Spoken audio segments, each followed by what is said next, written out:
पंढरीनाथ भगवान की जय. माऊली ज्ञानेश्वर महाराज की जय. श्रीमंत श्री जगद्गुरु तुकाराम महाराज की जय. सद्गुरु जोग महाराज की जय. समचरण सरोजम सांद्र नीलांबुदावम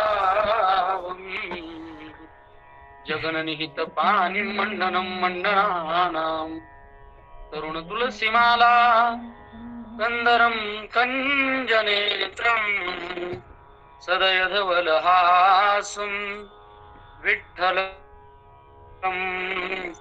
चिन्तयामि. अज्ञानतिमिराध्यस्य ज्ञानाञ्जनशलाकया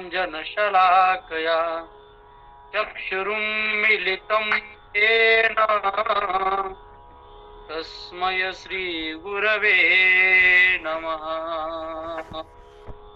अतुलित बलधामं हेमशैलाभदेहं धनुजवन कृशानुं ज्ञानिनाग्रगण्यं सकल गुणनिधानं वानराणामधीशं रघुपति प्रिय भक्तं वातजातं नमामि. वशिष्ठ कुम्भोत भवगौतमार्य मुनीन्द्र देवार्चित शेखराय चंद्रार्क वैश्वा नरलोचनाय तस्मै वकाराय नमः शिवाय. मावळवीत विश्वाभास नवल उदयला चंडांश अद्वयाब्जी विकास बंधिता जो अविद्या राती रुसोनिया गिळे ज्ञान अज्ञान चांदनिया जो सुदिन करी ज्ञानिया सुबोधाचा तया चित्सुर्या श्रीनिवृत्ती आता नमो म्हणो पुढते जे बाधका येजत असे स्तुती बोलाच्या. संपाद्य ज्ञानं च विदाय भक्तिं विलोकितो येन समाधिराजः. वैराग्यवन्तं सुविचारयुक्तं नमामि जोगं शिरसा गुरुन्तं नमामि जोगं शिरसा गुरुन्तं नमामि जोगं शिरसा गुरुन्तं. श्रीमंत ज्ञानेश्वरी चाललेलं आहे आणि त्या श्रीमंत ज्ञानेश्वरी चिंतनामध्ये आपण गीतेच्या सांख्ययोग नावाच्या दुसऱ्या अध्यायातील 41व्या श्लोकापर्यंतच चिंतन आपण करून आलो. तू युद्ध करणं का योग्य आहे आणि तू युद्धातून पळून जाणं का अयोग्य आहे हे परमात्मा त्या अर्जुनाला परीपरीने समजून सांगतात की बाबा नको, तू या युद्धातून पळून जाऊ नको. व काय कर तर युद्धस्व, अर्जुना उठ आणि युद्ध कर. उठी घे धनुष्यबाण असं माऊली ज्ञानोबराय म्हणतात. बाबा उठ आणि युद्धाला लाग, तू युद्ध कर, तू युद्ध कर, तू युद्ध कर असं अर्जुनाला म्हणतात. आणि मग हेच समजून सांगत असताना अर्जुना म्हणे, अर्जुना अजून एका पद्धतीने देखील तू युद्ध करण्यास योग्य आहे आणि युद्धातून पळून जाण्यास योग्य आहे. तो योग म्हणजे बुद्धियोग आहे. आणि तो बुद्धियोग कसा आहे, त्याचं स्वरूप कसं आहे हे सांगत असताना 2 प्रकारच्या बुद्धी माऊली ज्ञानोबा यांनी सांगितल्या, भगवंताने सांगितल्या. व्यवसायात्मिका बुद्धी आणि अव्यवसायात्मिका बुद्धी, 2 प्रकारच्या बुद्ध्या सांगितल्या. एक व्यवसायात्मिक म्हणजे सद्बुद्धी आणि अव्यवसायात्मिका म्हणजे कुबुद्धी किंवा दुर्बुद्धी. सद्बुद्धी दुर्लभ आहे, सद्बुद्धी दुर्लभ आहे. तैसी दुर्लभ जे सद्बुद्धी, जिये परमात्माची अवधी, जैसा गंगेसी उदधी निरंतर, अशी ती सद्बुद्धी आहे. सद्बुद्धी दुर्लभ आहे. मग ती दुर्लभ कशाप्रमाणे आहेत? माऊलीने दृष्टांत दिलेत. अमृताचा दिलाय, चिंतामण्याचा दिलाय किंवा परिसाचा दिलाय.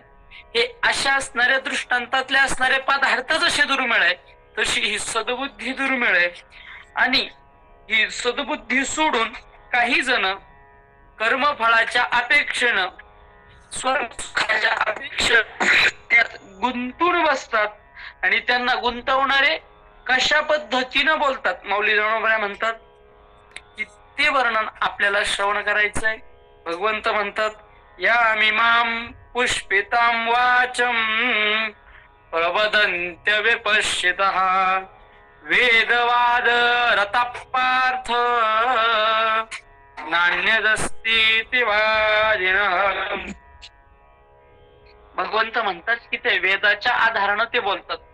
ते बोलत असताना आधार वेदाचा देतात आणि वेदाचा आधार दिल्यामुळे समाजाची त्यांच्यावर श्रद्धा बसते.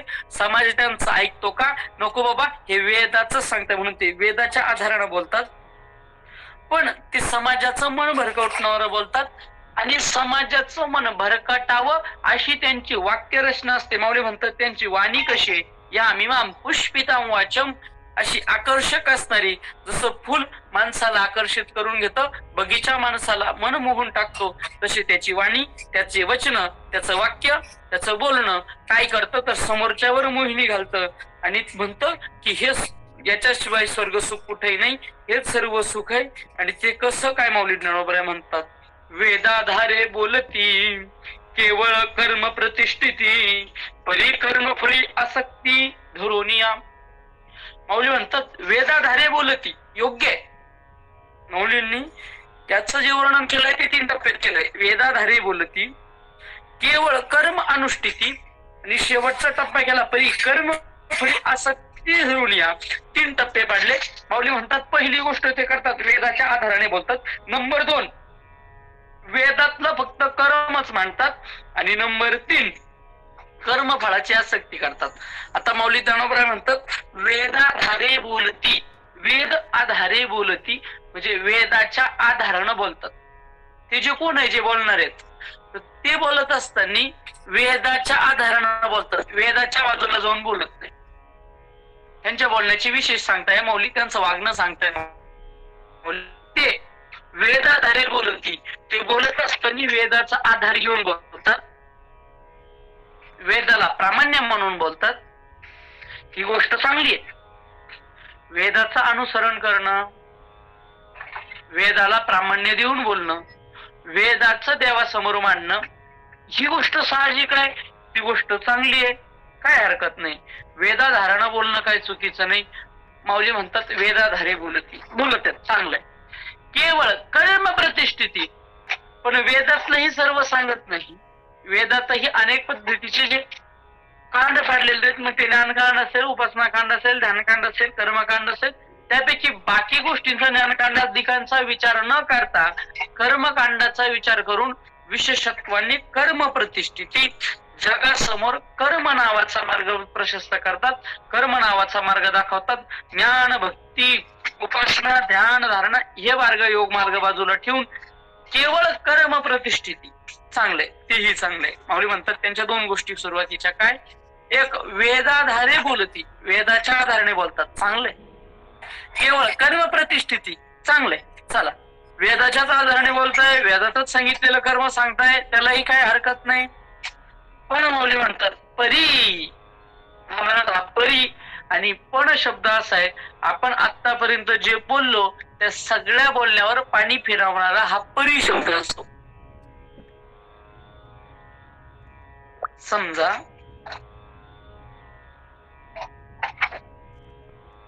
एखादा व्यक्ती आहे आणि त्या व्यक्तीला आपल्या मुलीचं लग्न करायचं.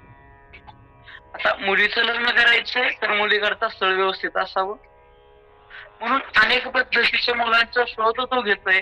आणि कोणीतरी भेटलं आणि सांगितलं बाबा एक मुलगा आहे, एक मुलगा आहे, ज्याचं शिक्षणही भरपूर झालेलं आहे, ज्याचं शिक्षणही भरपूर झालंय, बर शिक्षण चांगलं झालंय, नोकरीला आहे, हो शिक्षणही चांगलं झालंय, नोकरीही चांगल्या ठिकाणी आहे,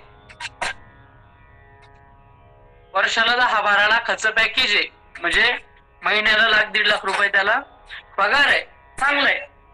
अजून शेती वगैरे आहे, घरी 5-7 एकर शेती पण आहे, घर हो पुण्यासारख्या शहरात घरही बांधकाम झालेलं आहे, झालं म्हणजे घरही झालंय, शेती पण आहे, नोकरीला पण आहे, हो म्हणजे एकदम सगळं चांगलं आहे त्याने, हो त्याला शिक्षणाचीही कमी नाही, त्या मुलाला नोकरीही चांगली आहे, पगाराचीही कमी नाही, शेतीचीही कमी नाही, कुटुंबही संसारी आहे. पण आता तुम्ही इथून मागचं ऐकणार का आता पंचानंतरचं लक्ष देऊन ऐकणार? कसं आहे, त्याच्याकडे जमीन चांगली आहे आपण ऐकलं, त्याचं शिक्षण चांगलं झालंय आपण ऐकलं, त्याला नोकरी चांगली लागली हे पण आपण ऐकलं, त्याला पगार चांगला आहे हे पण आपण ऐकलं, त्याचा घर सुसंस्कृत हेही आपण ऐकलं, पण आता आपलं सारं लक्ष वेधलं पण का? हा पण शब्द असा आहे, मागच्या सगळ्यावर पाणी फिरवतो. पण मुलाला दारूचं व्यसन आहे, बोला मुलगी द्यायची का नाही का? आधीच काही का असना, मात्र पण नंतरचं महत्वाचं आहे. तसं आता माऊली जे समजून सांगतात की बाबा वेदाच्या आधारानं बोलतात, चांगलं आहे ना, वेदाच्या आधारानं बोलणं चुकीचं नाही, वेदाच्या आधारानं बोलणं चांगलंच आहे. केवळ कर्म प्रतिष्ठिती, बाबा अनेक मार्गाने देव प्राप्त करून घ्यायचे, भगवंत स्वतः म्हणतात म्हणून पार्थापायी प्रवेशावया माझ्या ठाई, उपायाची नाही लाडी येत. अरे बाबा लागतील तेवढे उपाय, कर्म आहे, ज्ञान आहे, भक्ती आहे, योग आहे, उपासना आहे, जे पाहिजे ते, ज्या पाहिजे त्या मार्गाने माझ्याकडे या.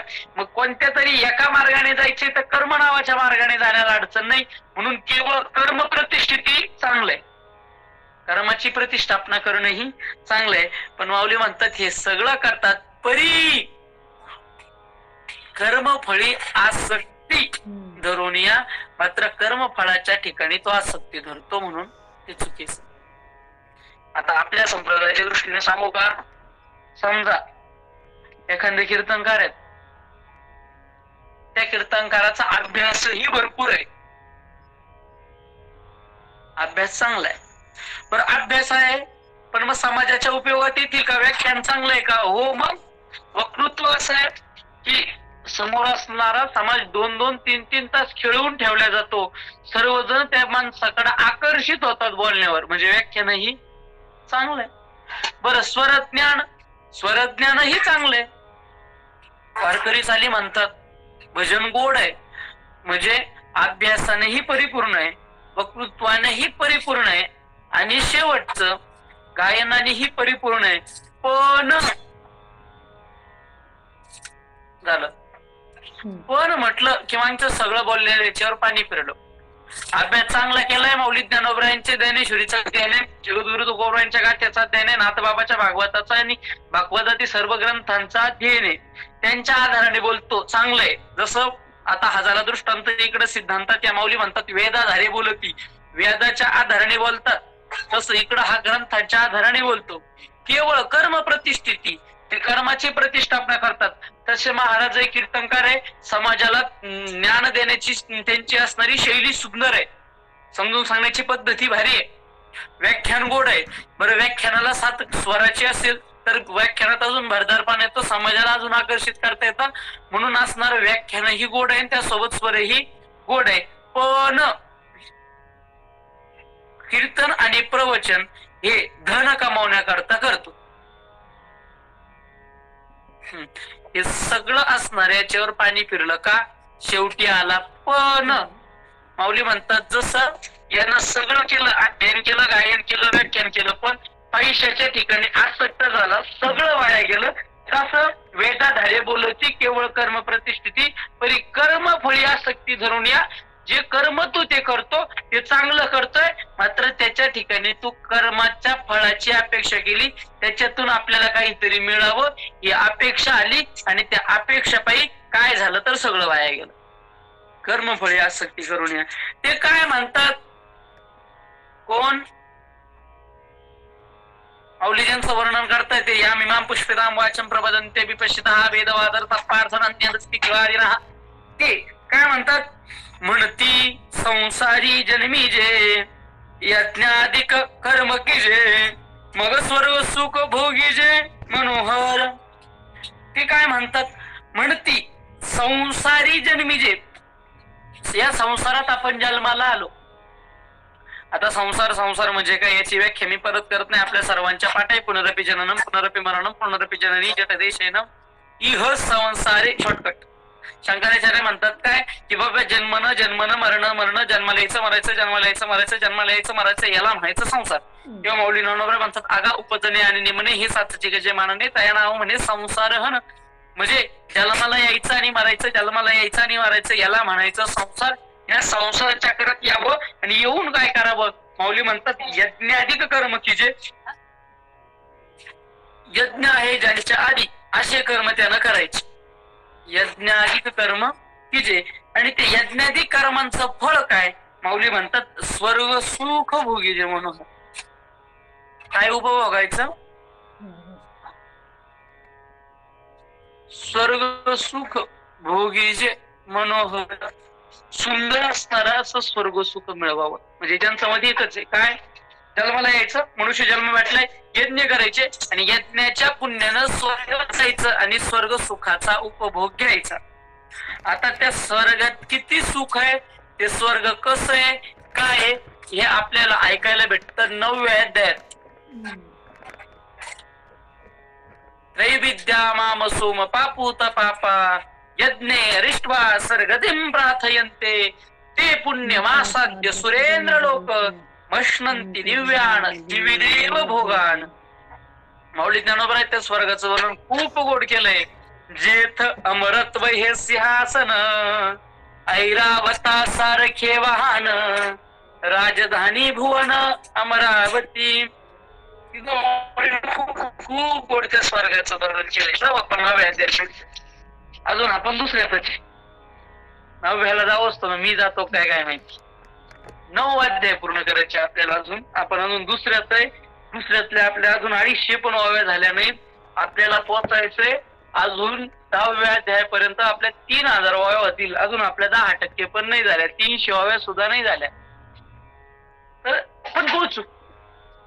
जसं माऊली म्हणतात हळूहळू ढाळे ढाळे केऊ तिनी एके वेळे तया मार्गाची निबडे निश्चित टाके. हळूहळू जाऊ, निवांत जाऊ. रोजची 1 होऊ 2 होऊ 10 होऊ नाही तर 20 हो, एक दिवस नक्की जाऊ. कधी जाऊ हे नाही, तारीख नाही, वेळ नाही, तिथी नाही, ते नाही, पण एक दिवस नक्की जाऊ. हा फक्त त्या दिवशी मला देण्याची मला तुम्ही बोलली होती, मी सांगणार नाही. जे अमरत्व हे सिंहासन ऐरावता सारखे वाहन. तर त्या स्वर्ग सुखाचा खूप गोड आनंद आहे. आणि ज्याला कोणाला जर ऐकायचंच असेल त्यांना पर्सनली फोन करा की स्वर्ग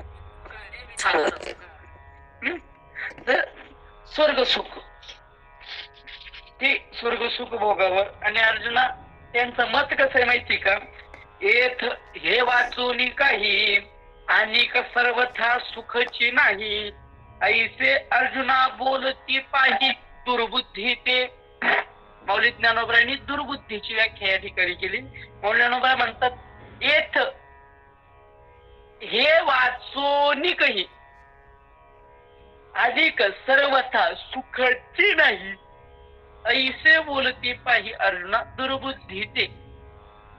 आता याच्या वाक्यात याच्या बोलण्यामध्ये नको, याच्या बोलण्यामध्ये कसं आलंय की नीट लक्ष देऊ नका. येत हे वाचून काही याच्याशिवाय सकार लावलाय. या ठिकाणी वाक्यात 2 ठिकाणी सकार आलाय. येत हे वाचून काही आणि सर्वथा कोणत्याच प्रकारचं नाही सुखची नाही. च दोनदा आलाय, दोनदा आलाय आणि चच आहे. मी बोलतोय इतका मोकार आहे की तो वाक्याच्या बेकार करून सोडतो. साकार येतो. च एकदा आला की च नंतर काही चालत नाही. तुम्हाला मागेही बोललो असेल तसं आता समजा तुमच्या घरी काही कार्यक्रम आहे, तुम्ही मला फोन केला, सांगितलं, आमंत्रण दिलं महाराजचे कार्यक्रमाला या. आता तुम्ही काय तसं बोलवलं नाही मला अजून, पण जर बोलवलं माझ्या घरी काही कार्यक्रम आल्यावर किंवा आमच्या घरी काही कार्यक्रम कार्यक्रमाला भेट द्यायला या, तर मी तुम्हाला सांगितलं की बाबा कुठंतरी बाहेर सेवा गेलेले त्या दिवशी मला तर काय कार्यक्रमाला येता येणार नाही, मात्र घरातलं कोणीतरी येऊन जाईल, आई येईल, वडील येतील, घरातलं कोणीतरी तुमच्या कार्यक्रमाला येऊन जाईल. त्यावेळेस समोरच्या व्यक्तीनं म्हणावं महाराज आई नको बाबा नको तुम्हीच या. आता तुम्हीच म्हटल्यावर आई पण नाही आणि बाबा पण नाही, तुम्हीच च आला म्हणजे तो बाकीच्यांना काय करतो तर त्या ठिकाणून बाजूला करतो. तसं आता माऊली म्हणतात ते कसं बोलतात, त्यांचं बोलणं कसं दुर्बुद्धी असणाऱ्या लोकांचं येत हे वाचून काही ते कसे असतात ते म्हणतात याच्याशिवाय नाही. मी काय म्हणतोय येत हे वाचून काही हे जे म्हणतोय ना मी त्यातला सोडून नाहीच. जसं ज्ञानेश्वरीचा अर्थ कोण सांगतं, मीच. ज्ञानेश्वरीचा असा अर्थ फक्त मीच सांगतो. अरे बाबा असा असा अर्थ निघतो नाही, मी असा अर्थ मीच सांगतोय. अरे बाबा नाही निघत, मीच सांगतो. हा झाला दुराग्रह. आणि माऊली म्हणतात मग तो कोण आहे, दुर्बुद्धी. असाच म्हटलं की तो कोण, दुर्बुद्धी. येत हे वाचून काही अनेक सर्वता सुखची नाही. माऊली म्हणतात स्वर्गात जावं आणि स्वर्गात जाऊन उपभोग घ्यावा याच्या व्यतिरिक्त त्यांना दुसरं सुखच मान्य नाही. ते म्हणतात अनेक सर्वथा सुखची नाही. स्वर्ग नावाचं एकच सुख आहे, स्वर्गा व्यतिरिक्त दुसरं कशातच आणि कुठल्याच प्रकारचं सुख मानत नाही. पण माऊली म्हणतात आई ते भूती अर्जुना पायी दुर्बुद्धी ते, असं जे बोलतात ना ते कोण आहे, माऊली म्हणतात दुर्बुद्धी. ते कोण आहेत तर दुर्बुद्धी आहेत. आणि असे असणारे ते दुर्बुद्धी कसे आहेत तर भगवंत म्हणतात कामात्मान स्वर्ग परा जन्म कर्म फल प्रदाम क्रिया विशेष बहुला भोगैश्वर्य गतिम प्रतिम. भगवंत म्हणतात ते स्वर्गप्रार झालेले जन्म आणि कर्म यांच्या फळात आसक्त झालेले, विशेषत्वाने क्रियाच्या माग लागलेले असे जे तर ते कसे होतात. माऊली म्हणतात बघा ते कसे होतात. देखे कामना अभिभूत होनी कर्मे आचरत ते केवळ भोगी चित्त देऊनिया. माऊली म्हणतात देखे कामना अधिभूत होनी कर्मे आचरत, ते कर्माचं अनुष्ठान करतात. मात्र कसं, माऊली म्हणतात ते कर्मे आचरत, कर्म आचरण करतात हे चुकीचं नाही. कर्माचं आचरण करणं चांगलंच आहे. कर्मेषु भजावा शास्त्र म्हणतं.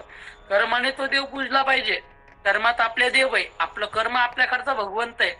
तया सर्वात्मका ईश्वरा स्वकर्म कुसुमांची विरा पूजा केली होय अपार तोषाला की निश्चित आहे. परमात्मा कर्माने प्रसन्न होतोच, मात्र ते कर्म कसं असावं, कामनारहित असावं. कामनेने केलेलं कोणतंही कर्म फळ देत नाही. मग ते कोणतंही असलं तरी, जर मी देवा करता करतोय म्हणून संसार जरी केला तरी तो तुम्हाला पुण्य देईल. मात्र कोणीतरी मानावं, कोणीतरी काहीतरी द्यावं, कोणीतरी म्हणावं याच्याकरता जर आपण पुण्याचं परमार्थाचं असू तरी देखील ते कर्मफळ तुम्हाला त्या प्रमाणात पुण्य देत नाही, शुद्ध पुण्य देत नाही. देवाला ते आवडत नाही.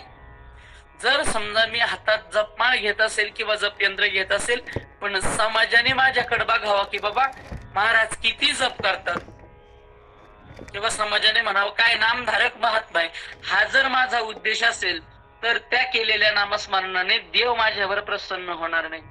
जर कुठं अन्नक्षेत्र चाललंय त्या ठिकाणी जर मी अन्नदान करत असेल, पंढरपूर आळंदी कुठंतरी वारी जर मी अन्नदान करत असेल किंवा इतर ठिकाणी मी अन्नदान करत असेल, मात्र ते करत असताना पत्रिकेवर माझं नाव यावं, समाजाने माझा उदो करावा, दिंडी चालकाने किंवा मालकाने माझा असणारा सत्कार करावा, या उद्देशानं जर माझी ती पंगत असेल तर त्या पंगतीनं देव प्रसन्न होणार नाही. भजन चाललंय, आणि त्या चालू भजनात तुम्ही उठून नाचताय, पण समाजाने माझ्याकडे बघावं आणि काय भक्तीत रंगलेला महात्मा आहे असं म्हणावं, हा जर नाचण्यामागचा उद्देश असेल तर देव त्या नाचण्यानं प्रसन्न होणार नाही. ज्ञानेश्वरीचा अर्थ सांगतोय, वेळ देऊन ज्ञानेश्वरीचा अर्थ सांगतोय, चिंतन करू ज्ञानेश्वरीचा अर्थ सांगतोय, पण ही ज्ञानेश्वरी ऐकून समाजाने मला डोक्यावर घ्यावं, समाजाने मला वा महाराज काय छान बोलता तुम्ही अशी स्तुती करावी, समाजाने माझ्याशी संपर्क वाढवावा, समाजाने मला मोठं करावं, ही अपेक्षा जर अंतःकरणात ठेवत असेल तर त्या ज्ञानेश्वरीच्या चिंतनाने देव प्रसन्न होणार नाही म्हणजे नाहीच. तुम्ही कोणतीही गोष्ट करा, मात्र उद्देश जर देव नसेल, उद्देश जर व्यवहाराचा असेल तर तुमचं केलेलं कर्म पारमार्थिक फल देत नाही. म्हणून माऊलीने पहिले सांगितलं, कर्मे आचरत मात्र देखी कामना अभिभूत. ते कामनेच्या म्हणजे इच्छेच्या अधीन होऊन कर्मफळाचे आचरण करतात आणि ते केवळ भोगी चित्त देऊन या, आणि जो मिळणारा भोग आहे त्या भोगाच्या ठिकाणी त्यांचं चित्त आसक्त आहे. कसे ते क्रिया विशेषे बहुते न लोपिती विदिते निपुण होऊनी धर्माते अनुष्ठिती. ते आचरण खूप गोड करतात. कसं करतात? क्रिया विशेषे बहुते आणि न लोपिती विदिते. विशेषत्वाने क्रिया योगाचं आचरण करतात, मात्र कोणत्याच प्रकारचा विधी लुप्त होऊ देत नाही. शास्त्राचं असं आहे की कोणती पण क्रिया, कोणतं पण कर्म विधियुक्त झालं तर फळ मिळत असत. महाराज व्यवहारातली छोट्यातली छोटी गोष्ट असेल ती सुद्धा विधियुक्त झाले तरच फळ देते. स्वयंपाकात सुद्धा जी गोष्ट जशी करायला पाहिजे तशी केली तरच ती फळ देते, अन्यथा ज्याच्या करता जशी बनवली तशी ती बनत का बनते. जी गोष्ट जशी सांगितली आहे तशी बनवली, तशी तिची पद्धती केली, तशी तिची प्रक्रिया केली तर तयार होणारी पदार्थ, तयार होणारी गोष्ट त्या पद्धतीनं त्या मापाने तयार होती. विधीत गडबड झाली, साधारण घ्या, जास्त अवघडात मी जात नाही, मी काय मांड्यापर्यंत जात नाही. पीठ मळायला घ्या आणि 2 वाटी पिठात 5 वाट्या पाणी टाका. माया माऊल्यांना कळलं, 2 वाटी पिठात जर 5 वाट्या पाणी टाकलं तर काय होतं, पीठ अतिशय सुंदर मळलं जातं, बरोबर ना. मग पातळ होणार, पिठाचं पण पाणी होत पातळ होणार. पेच पातळ होणार म्हणजे ते डायरेक्ट सडा टाकायच्या कामा येणार एवढं पातळ होणार, कारण की त्याच्यात डबलनी पाणी पडलंय. 2 वाट्यात आपण 5 वाट्या टाकल्या तर विधियुक्त झालं नाही, म्हणून साधं पीठ सुद्धा चांगलं जमलं नाही. तर महाराज हे शास्त्राचं शास्त्रत्व आहे की बाबा जी गोष्ट जशी सांगितली तशी केली तरच तिचं फळ मिळतं. म्हणून आपण म्हणतो बघा, पूजन कसं असावं, विधियुक्त असावं. विधी म्हणजे काय, जे करायला सांगितलंय त्याला विधी म्हणतात आणि जे करायला सांगितलेलं नाही त्याला निषिद्ध म्हणतात. म्हणजे समजा मी चातुर्मासाचं अनुष्ठान करणार आहे, तर चातुर्मासाचं अनुष्ठान करत असताना देवाचं नामस्मरण करावं, देवाचं चिंतन करावं, हा झाला विधी. आणि अभक्ष भक्षण करू नये हा झाला निषेध. म्हणजे काय करावं याला म्हणायचं विधी आणि काय करू नये याला म्हणायचं निषेध किंवा निषिद्ध. मग ते काय करतात, विधितेनं लोपती, विधीचा लोप होऊ देत नाही. तसं जर बघितलं तर कर्मयुगात विधी कोणीच पाळत नाही आजकाल. निषेध तर नाहीच पाळत, पण विधी ही चांगल्या प्रमाणात काय पाळल्या जात नाही.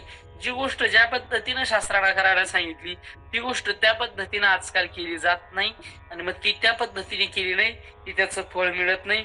पण मात्र ते जे कोण आहेत ते कसे, न लोपती विधिते आणि निपुण होऊन धर्माची अनुष्ठिती, अतिशय निपुण होतात आणि त्यांच्या धर्माचं काय करतात तर ते अनुष्ठान करतात. मात्र ते कसे म्हणतात, भोग ऐश्वर्य प्रसक्तानाम तया परभूत चेतसाम व्यवसायात्मिका बुद्धी समाधौ न विधीयते. म्हणजे म्हणतात की ते त्यांचं भोगाकडं चित्त आकृष्ट झालेलं असल्यामुळं, भोगाने त्यांचं चित्त ओढून नेलेलं असल्यामुळं त्यांच्या ठिकाणी सद्बुद्धी राहत नाही. माऊली म्हणतात हे सगळं करतात. ते काय करतात? वर जे सांगितलं ते कसं कर्माचं अनुष्ठान करतात, वेदाच्या आधारावर करतात, विधीचा लोप करत नाही आणि अत्यंत निपुण होऊन करतात. परी एकची कुडे करती, जे स्वर्ग काम मनी धरती, यज्ञ पुरुषा चुकती व ताजो. माऊली म्हणतात एकची कुडे करीती, एकच चुकीचं काम करतात. आणि महाराज असं आहे, सगळं काम चांगलं केलं मात्र एक काम जरी चुकीचं केलं तरी तुम्ही सगळं केलेलं असेल त्याच्यावर पाणी फिरत. सगळं चांगलंय, हा तुमच्या भागात मांडे करता का, मांडे करत असेल त्यांनी हात वर करा. नाहीच का? हा, मग मांड्याचा दृष्टांत तुमच्या पुढे देऊन काय फायद्याचं नाही. बरं चला, भाजी तर सगळे करतातच ना, भाजी पण नाही तुमच्या करत. समजा भाजी घेतली, कशाची करायची? सगळ्याला आवडत अशी करा. बरं बटाटा, हो म्हणजे उपवास असो काही असो ठीक आहे, बटाटा मला माहिती तुम्ही दुसरं सांगू सांगणार काय, सगळ्याला काय आवडत. बटाटा घेतला, बटाटा सोलला, बटाटा चिरला, व्यवस्थितपणे त्याच्या खापा झाल्या, बटाटा पाण्यात टाकला, कारण की पाण्यात टाकला नाही तर तो काळा पडतो. बरोबर ना? बटाटा पाण्यात टाकला, झालं. इकडं कढई गॅसवर ठेवली, गॅस पेटवला, तेल टाकलं, जिरे मोहरीची फोडणी टाकली, तिखट टाकलं, मसाला टाकला. चातुर्मास चालू असल्यामुळे मी काय कांदा खात नाही, तर मी काय कांदा काय टाकत नाही, तर ते सगळं टाकलं. त्यानंतर आता काय टाकलं? बटाटे पण टाकले, त्याच्यानंतर शिजण्यापुरतं पाणी पण टाकलं. आता सगळं करून झालं ना का काही राहिलंय? हो सुग्रणी, काही राहिलंय का?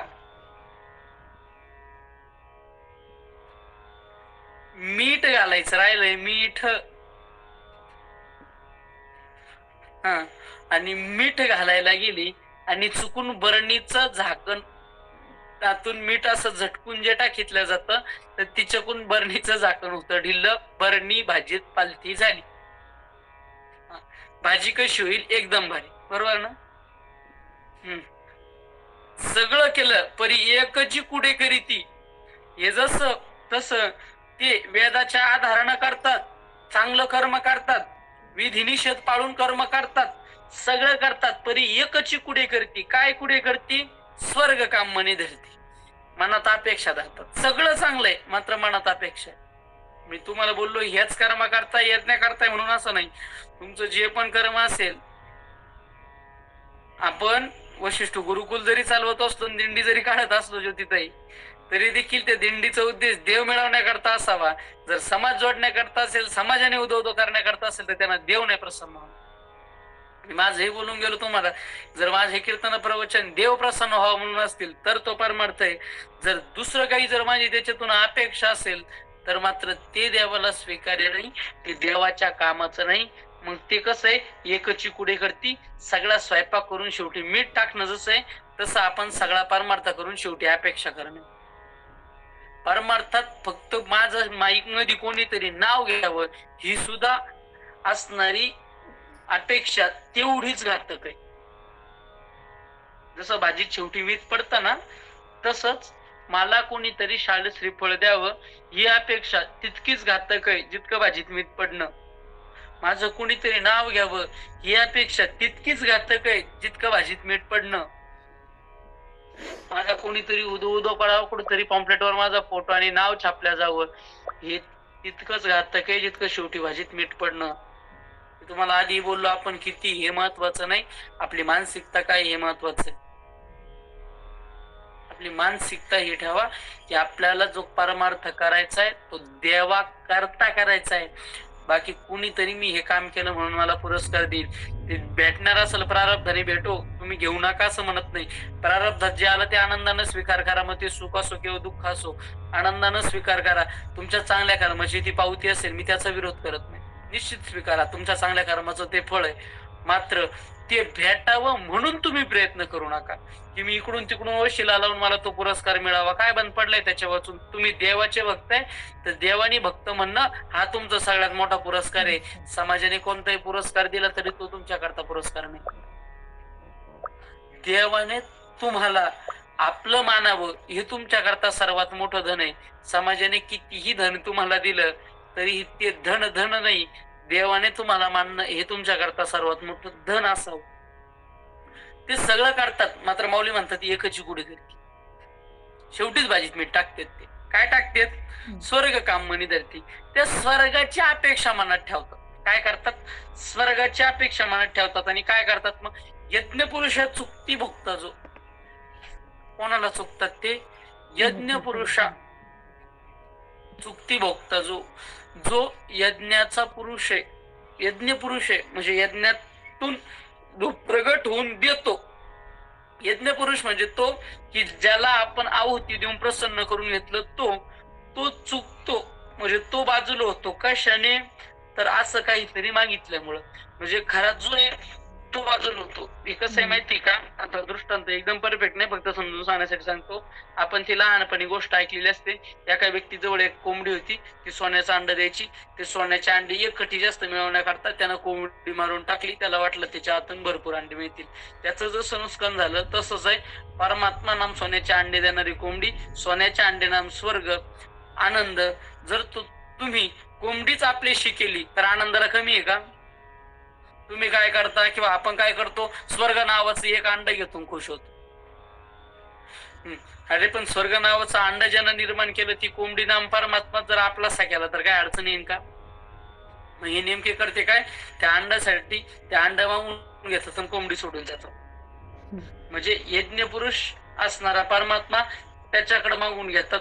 अरे त्याला स्वतःला मागितलं तर तो तुमचा व्हायला तयार आहे आणि तुम्ही त्याच्या बदल्यात काय मागताय? तर स्वर्ग मागताय. म्हणजे एखादा पंतप्रधान स्वतःचं पद द्यायला तयार आहे आणि तुम्ही म्हणता मला गावचा सरपंच बनव. हे जसं आहे तसंच आहे. देवाची प्रार्थना करून स्वर्ग मागणं म्हणजे गावचं सरपंच नाही, पंतप्रधान पद सोडून. तर तितकीच वाईट करतात. कसं? माऊली म्हणतात जैसा कर्पुराचा राशी किजे, मग अग्नीला उनी दिजे, का मिष्टांनी संचर बिजे काळकूट.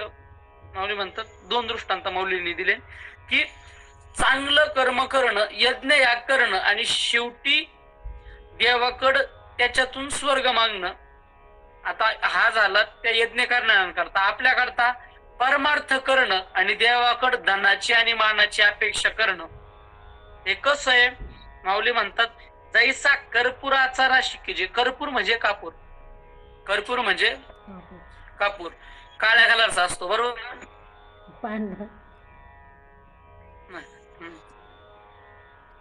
महाराज म्हणतात ना, हा हा आहे. कापूर काळ्या कलरचा नसतो. कापूर कसा असतो? तर गौर कलरचा असतो. म्हणून भगवान शंकराची स्तुती आपण ऐकली, कर्पूर गौरम करुणावतारम संसार सारम भुजगेंद्रहारम सदा वसंतम हृदयारविंदे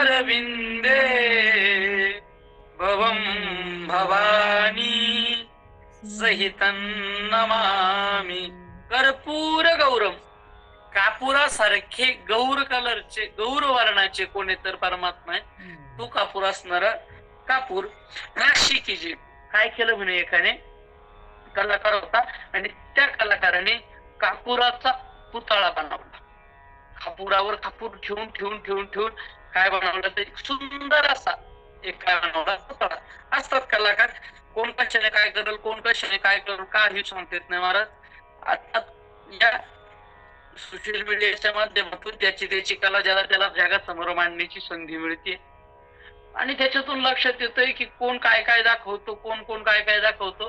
महाराज वस्तूंचा वापर करून सावलीत प्रतिमा तयार करणारे काही लोक आहेत. काच ठराविक ठिकाणी तोडून तोडून तोडून तोडून काचेमध्ये असणारे ते क्रॅक्स, ते तडे, त्या तड्यातून आकृती बनवणारी काही मंडळी आहे.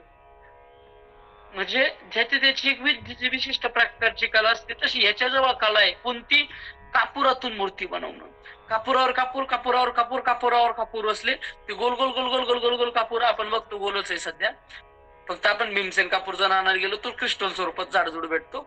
पण जर आपण साधा कापूर जर विकत घेतला, देवा पुढे लावायचा, तर असे गोल गोल गोळे ते एकावर एक रचले रचले रचले आणि त्यानं काय केलं तर 5 मिनिटात मूर्ती तयार केली. शक्य आहे का 5 मिनिटात? कितीतरी अथक प्रयत्नाने दिवस, 2 दिवस, 4 दिवस घालून त्यांनी ती मूर्ती तयार केली. आणि ही सगळी मूर्ती तयार झाली आणि बसला, काडीची पेटी घेतली आणि काडीच्या पेटीने तळातला एक कापूर त्यानं पेटावला. आता तेवढा एकच कापूर जळून संपून जाईल, बरोबर ना? कापुराच्या ढिगातल्या एका कापुराला आग लागल्यानंतर एकच कापूर जळतो. कसं आहे तुमच्याकडं? सगळे जळतात. सगळं जळतं. त्यानं सगळं केलं, मात्र शेवटी शेवटी त्या कापुराला काय लावलं?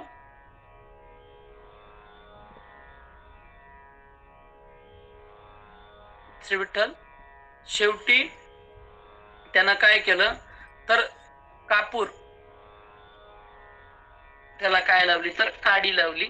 आणि त्या काडीचा परिणाम सगळा कापुराचा तो ढीग जळून काय झाला? भस्म झाला. केलेली मेहनत त्याची काय गेली? वाया गेली. ठराविक फक्त झाल्याचा जेवढा आनंद होता तेवढा आनंद त्या व्यक्तीला झाला. तसं स्वर्ग सुख मागणं म्हणजे काय करणं? सगळं करून शेवटी आग लावून देणं म्हणजे देवाकडं मागणं. म्हणजे चुकीचं मागणं. तुम्ही म्हणाल मग देव का मागायचंच नाही का? मागायचं, पण चुकीचं मागायचं नाही. किंवा का मिष्टांनी संचिरविजे काळकूट, माऊली म्हणतात, किंवा का मिष्टांनी संचिरविजे काळकूट, स्वयंपाक सुगरणीनं तयार केला. मगाची सुगरण घ्या, मीठ टाकायला गेली आणि पूर्ण मीठ पडलं नाही, तिनं मापात मीठ टाकलं. मात्र मापात मीठ टाकलं आणि शेवटी जवळ असणारी उंदर मारायची बाटली उचलली त्याच्यात ओतली. काय केली? उंदर मारण्याची औषधाची बॉटल घेतली आणि त्याच्यात ओतली. आता सगळा स्वयंपाक करून काही फायदा आहे का? नाही. का? त्या मिष्टान्नात आता काय मिसळण्यात आलेलं आहे तर विष. ते जसं काही कामाचं नाही. माऊली म्हणतात, दैवे अमृत कुंभ जोडला, तो पाये हानून उलंडला, तैसा नासती धर्म निपजला, हे तुकपणे. दैव योगाने अमृताचा असणारा कुंभ भेटला. काय केलं तर तो कुंभ लाथ मारून उलंडलेला. अमृताचा कुंभ त्याला मिळाला आणि तो अमृताचा कुंभ, तो अमृताची घागर त्यानं काय केली तर लाथ मारली आणि ते अमृत सांडून दिलं. माऊली म्हणतात, तैसा नासिती धर्म उपजला ही तुकपणे. तसं परमात्म्याचं नामस्मरण करून, यज्ञादी करून, सत्कर्म करून काय मिळालंय? पुण्य मिळालंय, धर्म तयार झालाय. आणि तो धर्म हेतुकपणे नसते, म्हणजेच त्या असणाऱ्या अपेक्षे सगळं घालून टाकतात. सायासे पुण्य अर्पिजे, मग संसार का अपेक्षिजे, परीने नती ते काय की जे अप्राप्त देखे. म्हणतात सायासे पुण्य अर्पिजे. अरे मोठ्या कष्टाने पुण्य कमावतात आणि मग संसार का अपेक्षिजे, मग संसाराची अपेक्षा करतात. माऊलींना तिथं प्रश्न पडलाय. माऊली म्हणतात, बाबा पुण्य किती कष्टाने कमावतात? आता समजा आपलं ज्ञानेश्वरीचं चिंतन चाललंय, पुण्य जोडल्या समोर ठेवून चाललंय की त्या निमित्ताने देवाचे 2 नाम ऐकायला भेटतील, ते नामस्मरण घडेल, कानावर 2 शब्द पडतील, त्याच्यातून कुठेतरी पुण्य निर्मिती आपल्याला होईल. किंवा संध्याकाळी आपण रोज नित्यनेमाने हरिपाठ घेतो, हरिमुखे म्हणा पुण्याची गणना पूर्ण करी, तर त्या मार्फत पुण्य निर्मिती होते. सकाळची देवपूजा असेल, तीर्थयात्रा असेल, कीर्तन प्रवचनाचं श्रवण असेल, सत्कर्म असेल, हे सगळं करतो. आणि हे सगळं करण्याकरता कष्ट आहे. सकाळी लवकर उठून स्नान करून देवपूजा करायची, कष्ट आहे. कोणाला तरी अडलेल्या माणसाला मदत करायची, कष्ट आहे. देवाचंच नामस्मरण सातत्यानं करायचंय. मन इकडे जातं तिकडे जातं ते ओढून ठेवायचंय. देवाचं नाम सारखं त्याला आठवायला लावायचंय. कष्ट आहे. रोज संध्याकाळी नित्यनेमाने हरिपाठ घ्यायचंय. कुठेही असू, काही पण परिस्थिती असू, कसं पण असो, आपला हरिपाठाचा नियम आहे तो घेतलाच पाहिजे. वारकऱ्याची संध्या कष्ट आहे. अहो ते सोडा. संध्याकाळचं आपलं प्रवचन करण्याकरता आपण सगळेजण दिवसभर, कोण नोकर वर्गातलं ते कष्ट करून थकतं, कोण व्यावसायिक आहे ते कष्ट करून थकतं, कोण शेतकरी ते कष्ट करून थकतं, कोण गृहिणी ते घरकामावरून थकते. एवढा शिणभाग आलेला, 1 तास बसण्याची कॅपॅसिटी नाही, 1 तास ऐकण्याची कॅपॅसिटी नाही. आळस येतो, जीवावर येतं, कधीतरी वाटतं आज ऐकलं नाही तर जमणार नाही का, कंटाळा येतो. पण तरी देखील बळजबरी आपण ते पुण्य मिळावं म्हणून ऐकतोच ना. म्हणजे पुण्य मिळवण्याकरता कष्ट आहे. माऊली म्हणतात साया असते पुण्य अर्जित. ते कष्टाने ते पुण्य अर्जन करतात. मग संसार का अपेक्षित? तर एवढं कष्टाने पुण्य मिळवलंय तर त्या पुण्याने संसाराची अपेक्षा कशाला करतात? पुण्यानं संसाराची अपेक्षा करणं कसं आहे माहितीये? आता झालं जवळजवळ भारतात बंदी आली, मात्र समजा एखादा खेळ मोबाईलचा गेम आहे आणि त्या खेळामध्ये, त्या गेम मध्ये तुम्हाला एखादी बंदूक विकत घ्यायची. बंदूक गन काय करायची? विकत घ्यायची. पण ती खरी नाही. कशातली? त्या खेळामधली, त्या गेम मधली ती विकत घ्यायची. ती विकत घेण्याकरता तिथं लागतात 50,000 रुपये, जे तुम्हाला गेम खेळून कमवायचे आणि त्याच्या मार्फत मिळवायचे. पण ते खेळातलेच खोटे पैसे. मात्र तुम्हाला आता ती बंदूक घ्यायची, तुमच्या जवळ जमलेले 20,000, तुमचे 30,000 काय जमता जमाना. मग तिथं ऑफर दिलेली असते, खरे 100 रुपये द्या आणि त्या 100 रुपयाच्या बदल्यात आमचे 10,000 रुपये घ्या. कळालं का तुम्हाला? म्हणजे आपले खरे 100 रुपये द्यायचे आणि त्यांचे खोटे 10,000 रुपये घ्यायचे. आणि मग ते 10,000 घ्यायचे. किती हजार कमी? 30,000. आपले 300 रुपये द्यायचे, त्यांचे 30,000 घ्यायचे. ते घेतलेले 30, आधीचे 20, मग ती बंदूक घ्यायची. म्हणजे ती खोटी बंदूक घेण्याकरता हे खरे पैसे 300 रुपये घालवायचे. जसं व्यवहारातले खरे पैसे ते खोट्या बंदुकी करता गेले, तसंच पुण्यानं स्वर्ग मागितला, पुण्यानं संसार मागितला. म्हणजे शुद्ध असणाऱ्या पुण्याने, खऱ्या पुण्याने खोट्या संसारातलं सुख मागितल्यासारखं. किंवा लहान मुलगा घरच्यांकडून खाण्याकरता खेळण्याकरता पैसे घेतो, 10-20 रुपये द्यावे जातात आणि ते पैसे घेऊन तो दुकानात जातो आणि दुकानात जाऊन काय करतो?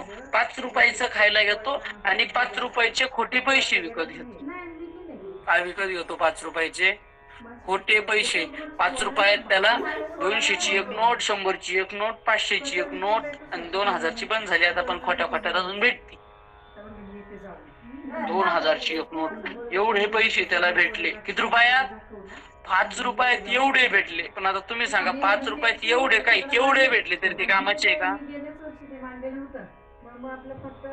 पण जसं खरे पैसे देऊन खोटे पैसे विकत घेणं, तसं पुण्य देऊन संसारातलं देवाकडं काहीतरी मागणं, देवाकडं संसारातलं मागणं म्हणजे खरं देऊन खोटं मागणं. म्हणून माऊली म्हणतात की ते काय करतात की अशा प्रकारची मागणी करतात. संसार का अपेक्षिजे परी नियनती ते काय की जे माऊली काय म्हणतात? परी नियनती काय की ते ज्या प्राप्त देखे. माऊली म्हणतात त्यांना कळत नाही. आता काय करावं बाबा, त्यांची अवस्था तशी आहे, अप्राप्त. ते अजून पूर्ण स्थितीला प्राप्त झालेलं नाही, त्यांचं जीवन अजून अपूर्ण आहे. कसं? जैसी रांधवनी रस सोयनिकी, करोनिया मोले विकी, तैसे भोगासाठी अविवेकी, धाडिती धर्म. माऊली म्हणतात जशी एखादी सुगरण चांगल्या प्रकारचा स्वयंपाक करते आणि तो केलेला स्वयंपाक स्वतः खाण्याऐवजी विकून टाकते. काय एखादी असणारी माऊली स्वयंपाक करती आणि तो स्वयंपाक स्वतःच्या शरीराला लागणारा तो खाण्याऐवजी तो विकून टाकते. हे तिचं जसं विकणं आहे, तैसे भोगासाठी अविवेकी धाडिती धर्मू माऊली म्हणतात. तसं भोग भोगण्याकरता हा असणारा जोडलेला धर्म काय करतात तर विकून टाकतात. कशाला? कोण विकतात? भोगी माणसं, अविवेकी माणसं. कशासाठी? भोगासाठी. काय विकतात? धर्म विकतात. म्हणजे नामस्मरण केलंय, पुण्य कमवलंय, ते पुण्य, ते नामस्मरण, तो धर्म. संसारातली एखादी शुल्लक अपेक्षा, कोणीतरी मला मानावं, कोणीतरी मला धन द्यावं, या शुल्लक अपेक्षेपायी ते असणार धन ते घालवलं जातं. पण असं जे कोण घालवतं त्यांच्याबद्दल बोलत असताना माऊली ज्ञानोबराय म्हणतात ते कोण आहे? अविवेकी, ज्यांना चांगलं वाईट कळत नाही, ज्यांना सत असत कळत नाही, ज्यांना कल्याण वाटोळं कळत नाही, ज्यांना माझं हित कशात आहे, माझं वाटोळं कशात आहे, माझं अहित कशात आहे हे कळत नाही, त्यांना म्हणतात अविवेकी. विवेकी म्हणजे ज्याला सत असत, दुर्बुद्धी सद्बुद्धी, चांगलं वाईट कल्याण वाटोळं कळतं त्याला म्हणायचं सद्बुद्धी किंवा त्याला म्हणायचं विवेकी. आणि ज्याला चांगलं वाईट कळत नाही, ज्याला पाप पुण्य कळत नाही, ज्याला कल्याण वाटोळं कळत नाही, असा जो आहे त्याला म्हणायचं अविवेकी. विवेकी माणसाला काय वाईट, कुठं काय करावं, कुठं कसं वागावं, कोणत्या ठिकाणी काय योग्य आहे हे कळालं तर त्याला म्हणा विवेकी. आणि ज्याला काय करावं, कुठं वागावं, कसं करावं, काय करावं कसंच कळत नाही त्याला म्हणायचं अविवेकी. आणि असे असणारे अविवेकी काय करतात? माऊली म्हणतात ते भोगासाठी धाडिती धर्मू, आपलं कमवलेलं पुण्य, आपला असणारा धर्म हे सगळं वाया घालवतात. कशा करतात तर भोगासाठी. कोणता भोग? एकतर धनाचा भोग किंवा मानाचा भोग किंवा विषयाचा भोग. या विषयाच्या, धनाच्या, मानाच्या भोगा करता मिळवलेलं पुण्य वाया घालतात, मिळवलेलं धर्म वाया घालतात, मिळवलेलं भगवान नाम वाया घालतात. देवा माझं एवढं काम कर, देवा मला हे मिळू दे, देवा मला ते मिळू दे, देवा मला यांनी मानू दे, देवा मला त्यांनी धन देऊ दे, ही सगळी मागणी करणं म्हणजे माऊली म्हणतात भोगासाठी अविवेकी धाडिती धर्म. म्हणजे एका शुल्लक गोष्टी करता, खोट्या गोष्टी करता खरी गोष्ट देणे, आपण केलेला परमार्थ, आपण केलेली पूजा, आपण केलेलं नामस्मरण हे सगळं वाया जातं. माऊली म्हणतात तैसे भोगासाठी अविवेकी धाडिती धर्म. हे अविवेकी लोक काय करतात तर आपला धर्म त्या ठिकाणी काढतात. मग ते कोण आहे? माऊली म्हणतात म्हणून हे पार्था दुर्बुद्धी देख सर्वता, तया वेद वादरता मनिवश. माऊली म्हणतात म्हणून हे पार्था आणि दुर्बुद्धी देख सर्वता. म्हणून अर्जुनावर जे मी वर्णन करत आलो ती दुर्बुद्धी येते. कशी दुर्बुद्धी? जास्त राबवण्यापेक्षा शेवटी एका शब्दात सांगतो, सद्बुद्धी काय आणि दुर्बुद्धी काय एका एका वाक्यात. आता मी नाही सांगत, मी मागच्या पूर्ण प्रवचनात सद्बुद्धी सांगितली आणि आजच्या पूर्ण प्रवचनात दुर्बुद्धी सांगितली. तुम्हाला पुढच्या सोमवारी आल्यावर सांगा किंवा ह्या सोमवारपासून पुढच्या सोमवारपर्यंत मला मेसेज करून सांगा. ग्रुपवर तर ओनली ऍडमिन आहे कदाचित, मात्र मला पर्सनली मेसेज करायला चालतील, काय अडचण नाही. मी ग्रुपवर स्वतः आता रामकृष्ण हरी जो नंबर टाकेन तो नंबर म्हणजे माझा असेल. आता ज्यांना कोणाला माहित नाही की माझा नंबर कोणता आहे त्यांच्याकरता मी रामकृष्ण हरी टाकेल. रामकृष्ण हरी जो आहे तो माझा नंबर आहे. तर त्या नंबरवर सद्बुद्धी म्हणजे काय आणि दुर्बुद्धी म्हणजे काय हे एका एका वाक्यात सांगायचंय. सद्बुद्धी आणि दुर्बुद्धी ती कोणाच्या ठिकाणी राहते? माऊली म्हणते तया वेद वादरता मनिवशी. आणि वेदाच्या वादात रत असणाऱ्या त्या व्यक्तींच्या ठिकाणी ती राहते. पुंडलिकावरती हरी विठ्ठल श्री ज्ञानदेव तुकाराम पंढरीनाथ भगवान की जय. माऊली ज्ञानेश्वर महाराज की जय. श्रीमंत श्री जगद्गुरु तुकाराम महाराज की जय. आता विश्वात्मके देवे तिने वाग्यज्ञ तोषावे, तोषो निवज द्यावे पसाय दान हे. जे खळांची व्यंकटी सांडो तया सत्कर्मी रती वाढो, होता परस्परे पडो मैत्रीवांचे दुरितांचे तिमिर जाओ, विश्वस्वधर्म सूर्य पाहू, जो जेवांचिर तो ते राहू. प्राणी जात वर्षत सकळ मंगळी, ईश्वर निष्ठांची मांडे आळी. अनवरत भूमंडळी भेटतू तयावता, चला कल्पतरूंचे आरव. चेतना चिंतामणीचे गाव, बोलती जे अर्णव पियुषांचे. चंद्रमे जे अलांछन, मार्तंड जे तापहीन. ते सर्वाही सदा सज्जन, स्वैरे होतू किंबहुना सर्व सुखी. पूर्ण होऊनी तिन्ही लोकी, बजिजो आदि पुरखे अखंडित. आणि ग्रंथोपजीविये, विशेषे लोकिये. द्रष्टा द्रष्ट विजय हुआ बेजी, एत म्हणे श्री विश्वेश्वराऊ.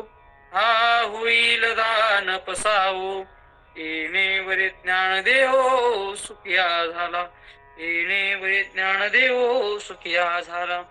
येणे वरे ज्ञान देव सुखिया झाला.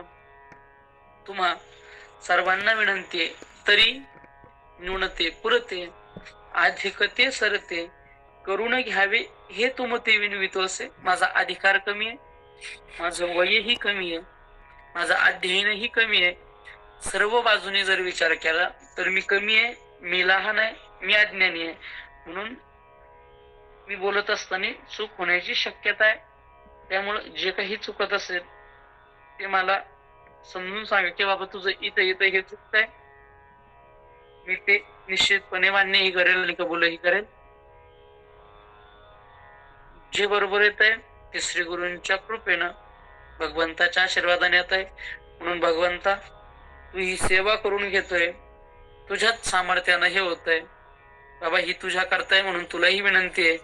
तरी तुमचे केले धर्म कीर्तन ही सिद्धी नेले, येत माझे जे उरले ते पायिकपण. निवृत्ती ज्ञानदेव सोपान मुक्ताबाई, एकनाथ नामदेव तुकाराम. निवृत्ती ज्ञानदेव सोपान मुक्ताबाई, एकनाथ नामदेव तुकाराम. निवृत्ती ज्ञानदेव सोपान मुक्ताबाई, एकनाथ नामदेव तुकाराम. निवृत्ती ज्ञानदेव सोपान मुक्ताबाई, एकनाथ नामदेव तुकाराम.